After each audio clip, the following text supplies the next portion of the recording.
Hi everyone! In this video I'm doing a watercolor portrait, and this is like my fourth try.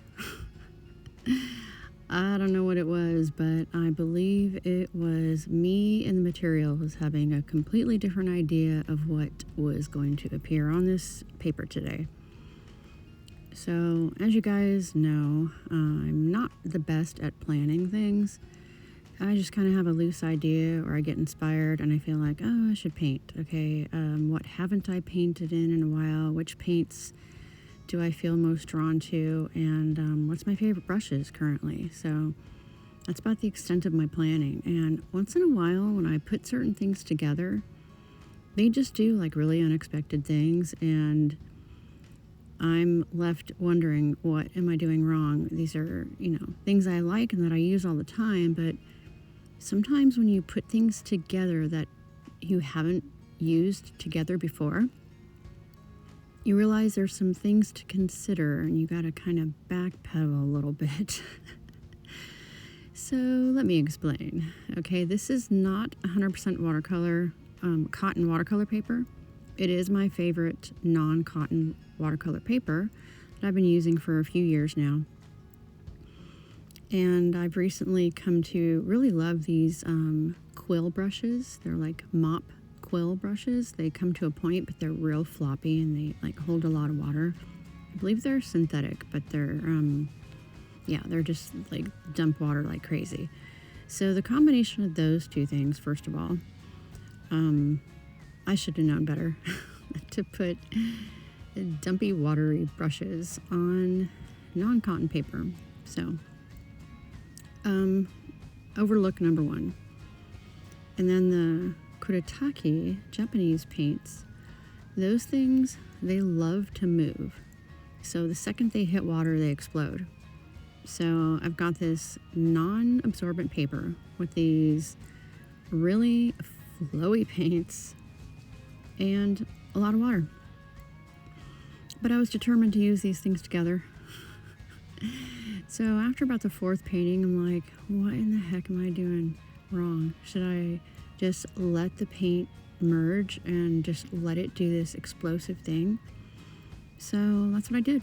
I figured I would just do a very expressive, bloom-ridden portrait, which, portraits aren't always the subject of choice when it comes to super expressive, explosive watercolor. Those are more, I guess, better suited for landscapes and skies and florals and things like that. But I just, every now and then, I just kind of got to let the art supplies do whatever they want to do. So I thought I'm not going to really work the paint a lot once I've laid it down. See where it goes and what it wants to do. And then do a lot of charging. So if you guys don't know what that is, that's when you take some paint on a paintbrush and you touch it to the existing water or wet paint that's already on the paper. So it just kind of absorbs and flows that paint into that area. Instead of using an actual brush stroke, you're literally just kind of touching areas that are wet with paint so that it will just draw it to it. And I kind of usually do that, strategically while I'm painting in some areas. But for this painting, that had to be like the main technique. Because once something was touched, it just moved into wherever it wanted to go, and I just had to make sure that those areas were very lightly flooded, I guess you could say, with water, because there was no getting around it with these brushes. This particular brush that I decided to use toward the middle to the end of this painting, actually, I used this brush through the whole thing pretty much.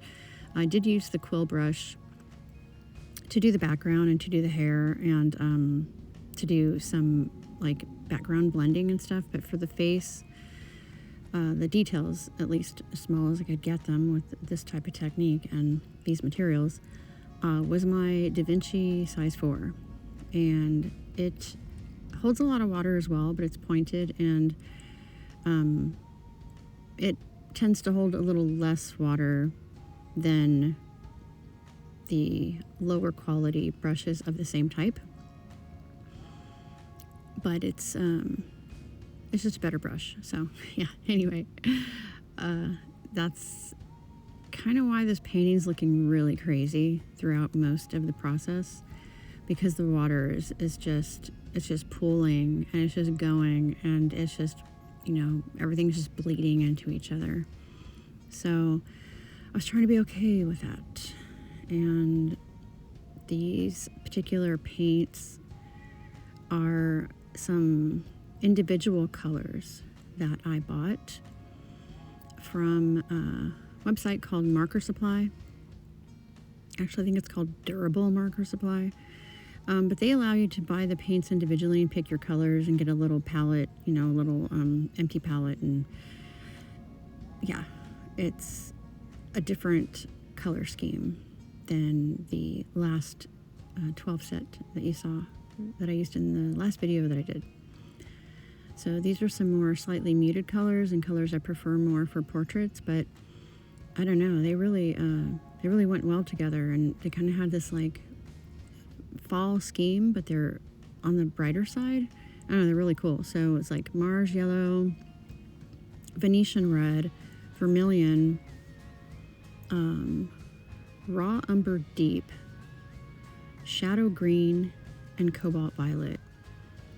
So I was just like really struck by how these colors just kind of popped together. And you know me, I like a lot of color, so but and for muted tones, which they're never really muted, this brand does not make muted colors, not really.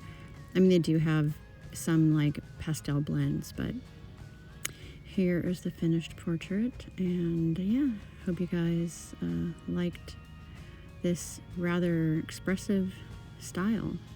Hope you're having a wonderful day. See you in the next one.